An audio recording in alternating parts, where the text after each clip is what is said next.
নমস্কার বন্ধুরা, আজকে আমি তোমাদের সাথে শেয়ার করব হচ্ছে গাজর দিয়ে চিংড়ি রেসিপি। তো চলো তোমরা দেখতে থাকো আমি এটা কিভাবে বানাই।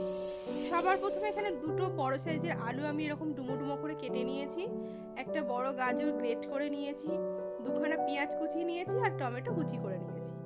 এইবার চিংড়ি মাছের মধ্যে নুন আর হলুদ মাখিয়ে নেব। অন্যদিকে গ্যাসে আমি কড়া বসিয়ে দিয়েছি সর্ষের তেল। তেলটা আমার গরম হয়ে গেলে তারপর আমি এই আলুগুলো তেলের মধ্যে দিয়ে দেব। দিয়ে কিছুক্ষণ ধরে আমি নাড়াচাড়া করে আলুটা ভালোভাবে লাল লাল করে ভেজে নেব। আর এই রান্নাটা পুরো সর্ষের তেলেই করতে হবে।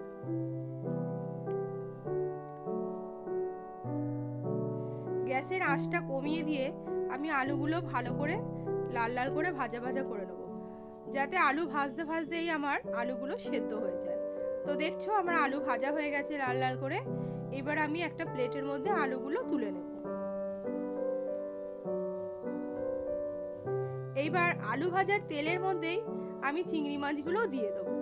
চিংড়ি মাছগুলো আমি কিছুক্ষণ ধরে লাল লাল করে ভাজা ভাজা করে নেব।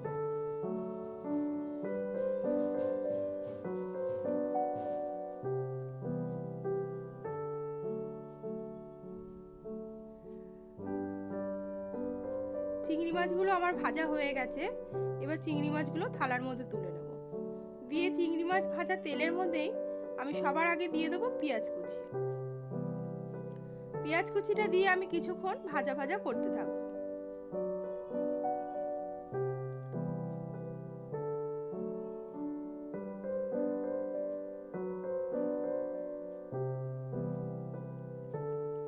এভাবে কিছুক্ষণ নাড়াচাড়া করে আমি পেঁয়াজটা লাল লাল করে ভেজে নেব।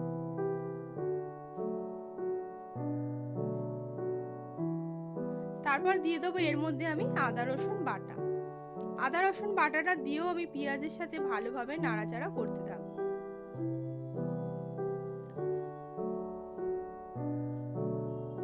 তারপর আমি এর মধ্যে দিয়ে দেবো হচ্ছে টমেটো কুচি। আদা রসুন পেঁয়াজের সাথে আমি টমেটোটাও ভালো করে নাড়াচাড়া করে কষিয়ে নেব।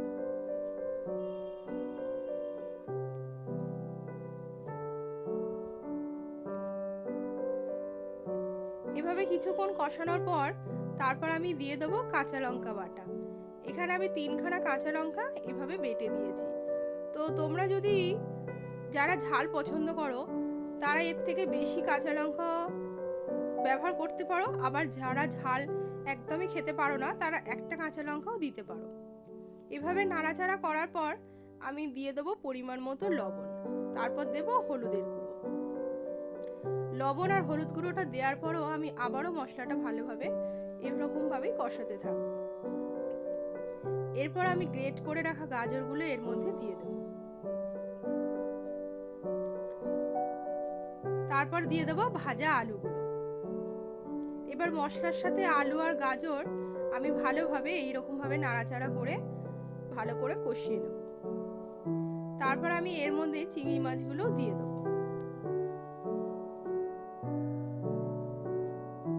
সবকিছু দিয়ে আমি আবারও নাড়াচাড়া করতে থাকবো।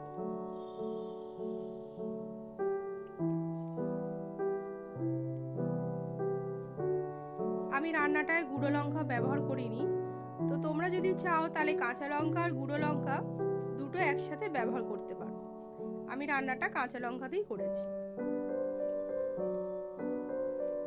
এভাবে কিছুক্ষণ ভালো করে নাড়াচাড়া করে কষিয়ে নিয়ে আমি এর মধ্যে সামান্য পরিমাণ জল দেবো।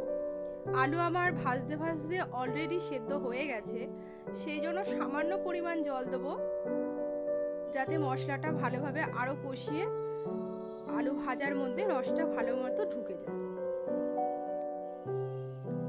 আর তারপর আমি কিছুক্ষণ পর ঢাকা দিয়ে দেবো।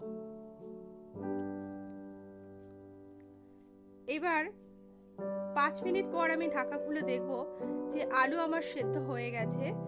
আর এই রান্নাটা এরকম গা মাখামাখাই হবে, শুকনো শুকনো তরকারি, এটা ঝোল তরকারি হবে না। তারপর আমি এর মধ্যে দিয়ে দেবো হলো গরম মশলার গুঁড়ো। রেসিপিটা খেতে খুবই সুন্দর হয়েছিল।